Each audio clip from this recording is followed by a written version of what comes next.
Farmer I D बाबत शेतकऱ्यांसाठी मोठी घोषणा.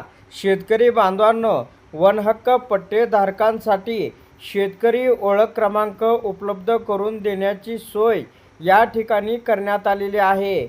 होय, 1, 2 आणि 3 ऑप्शन आपण या ठिकाणी पाहणार आहोत. तर 1 नंबरचा आहे नोंदणीसाठी उपलब्ध प्लॅटफॉर्म. आता वेब पोर्टल एक आहे https://mhragristack.gov.in. या पोर्टलवर वनपट्टेधारक स्वतः नोंदणी करू शकतात. त्याच्यानंतर आहे प्ले स्टोअरवरील फार्मर रजिस्ट्री MH या ॲपद्वारे देखील नोंदणी करता येईल. त्याच्यानंतर आहे वनपट्टाधारक जवळील कोणत्याही CSC म्हणजे कॉमन सर्व्हिस सेंटरवरती मोफत नोंदणी करू शकतात.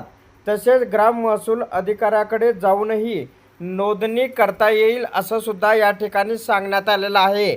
आता आपण 2 नंबरचं ऑप्शन पाहणार आहोत. 2 नंबरचं ऑप्शन हे अतिशय महत्त्वाचं ऑप्शन आहे. ही आहे नोंदणी प्रक्रिया. पहिला टप्पा आहे eKYC.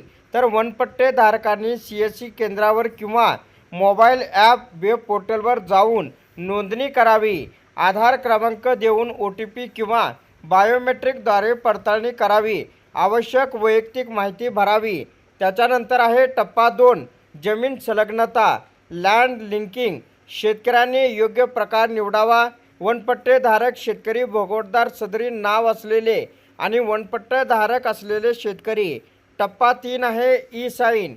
शेतकऱ्यांची संमती व घोषणापत्र स्वीकारले जाईल.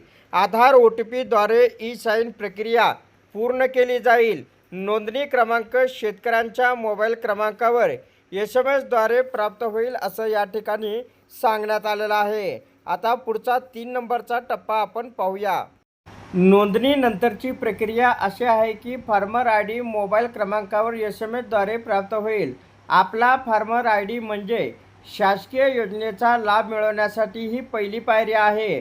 गडचिरोली जिल्ह्यातील सर्व वनपट्टेधारकांनी स्वतःचा फार्मर ID काढून घेण्यासाठी विहित केलेल्या पद्धतीचा वापर करावा असे आवाहन जिल्हाधिकारी गडचिरोली यांनी केलेलं आहे.